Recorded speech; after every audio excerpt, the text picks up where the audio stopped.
నంద్యాలలో వీధి వీధిలో భక్తులు గణనాథుని విగ్రహాలు ప్రతిష్ఠించారు. గణనాథుడికి భక్తులు భక్తి శ్రద్ధలతో పూజలు చేస్తున్నారు. వినూత్నంగా నంద్యాల బాలాజీ కాంప్లెక్స్ లో ఉన్న కాసేటి సుబ్బమ్మ బాలాజీ మర్చెంట్స్ కళ్యాణ మండపం కమిటీ ఆధ్వర్యంలో మట్టితో చేసిన పర్యావరణ పరిరక్షణ మహా గణపతిని ప్రతిష్ఠించారు. 38 సంవత్సరాలుగా గణపతి ఉత్సవాలను నిర్వహిస్తున్నామని, ప్రతి సంవత్సరం ఒక వినూత్న తరహాలో విగ్రహాలను ప్రతిష్ఠిస్తున్నామని, అందులో భాగంగా ఈ సంవత్సరం పర్యావరణం పరిరక్షణ కోసం కళ్యాణ మండపంలో పర్యావరణ పరిరక్షణ మహా గణపతిని ప్రతిష్ఠించామని కమిటీ సభ్యులు అన్నారు. 3వ రోజు లోక కళ్యాణం కోసం గణపతి హోమాలు, రుద్ర హోమాలు, నవగ్రహ హోమాలు జరుగుతాయని భక్తులు అందరూ పాల్గొని స్వామివారి అనుగ్రహం పొందాలని కోరారు.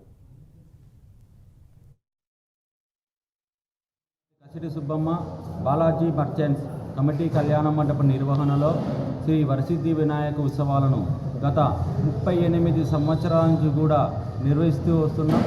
ప్రతి సంవత్సరం కూడా ఒక కొత్త కాన్సెప్ట్తో స్వామివారిని ఇక్కడ ఏర్పాటు చేస్తూ వస్తున్నాం.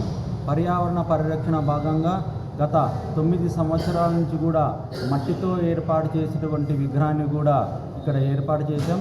ప్రతి సంవత్సరం కూడా పండగ 3 నెలల ముందు నుంచే వనగానపన మండలం టంగుటూరు గ్రామస్తుల చేత ఇక్కడ స్వామివారిని మట్టితోనే తయారు చేసి ఇక్కడ ఏర్పాటు చేసి వస్తున్నాం.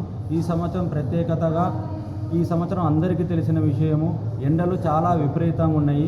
దానికి ముఖ్య కారణము చెట్లు లేకపోవడము, అడవిని రక్షించుకోలేకపోవడం కారణం చేత ప్రకృతి ప్రతాపం కూడా సూర్యుడు ప్రతాపం కూడా చూపడం జరిగింది. ఆ ఉద్దేశంతోనే అడవి సంరక్షకుడిగా, గజవాహనుడిగా గణనాథుడు పర్యావరణ పరిరక్షణగా ఈ కాపాడుతూ మన సమాజాన్ని, అడవిని, చెట్లను కాపాడే విధంగా ఇక్కడ స్వామివారిని ఏర్పాటు చేయడం జరిగింది. కాబట్టి ప్రతి ఒక్కరూ కూడా మీ ఇంటి ఆవరణలో కానీ, మీ వ్యాపార సముదాయంలో కానీ ఒక 4 అడుగుల కానీ 5 అడుగుల చెట్టును నాటండి.